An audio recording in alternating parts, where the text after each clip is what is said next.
Hi friends, welcome to mom's kitchen. ఇప్పుడు evening snacks item సొరకాయ అప్పాలు ఎలా చేయాలో చూద్దాం. సొరకాయని తీసుకొని తురుముకొని పక్కన పెట్టుకోవాలి. దీనికోసం ఒక గిన్నె తీసుకొని అందులో 2 కప్పుల బియ్యం పిండి వేసుకున్నాను. సొరకాయ తురుము కూడా వేసుకోవాలి. పచ్చిమిర్చి పేస్ట్, ఒక అరగంట నానబెట్టిన శనగపప్పు, 2 టేబుల్ స్పూన్ల నువ్వులు, కొత్తిమీర, కరివేపాకు, 1 స్పూన్ జీలకర్ర, టేస్ట్కి సరిపడా ఉప్పు, 1 స్పూన్ అల్లం వెల్లుల్లి పేస్ట్ వేసుకొని కలుపుకోవాలి. సొరకాయలో వాటర్ ఉంటుంది కాబట్టి వాటర్ అవసరమైతేనే వేసుకొని కలుపుకోవాలి. వీడియోలో చూపిస్తున్న విధంగా పిండిని ఇలా ముద్దలా చేసుకోవాలి. ఇప్పుడు వీటిని చిన్న చిన్న బాల్స్లా చేసుకొని పక్కన పెట్టుకోవాలి.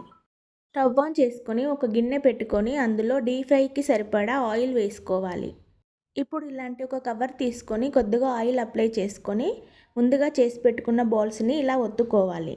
ఆయిల్ హీట్ అయిన తర్వాత ఆయిల్లో వేసుకొని అటు ఇటు గోల్డెన్ బ్రౌన్ కలర్ వచ్చేంత వరకు కాల్చుకోవాలి.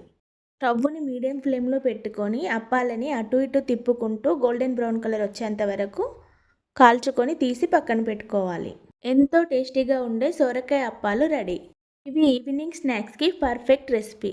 పిల్లలు కూడా చాలా ఇష్టంగా తింటారు. మీరు కూడా ఒకసారి తప్పకుండా ట్రై చేయండి. ఇలాంటి మరిన్ని రెసిపీస్ కోసం మా ఛానల్ని సబ్స్క్రైబ్ చేసుకోండి. Thanks for watching.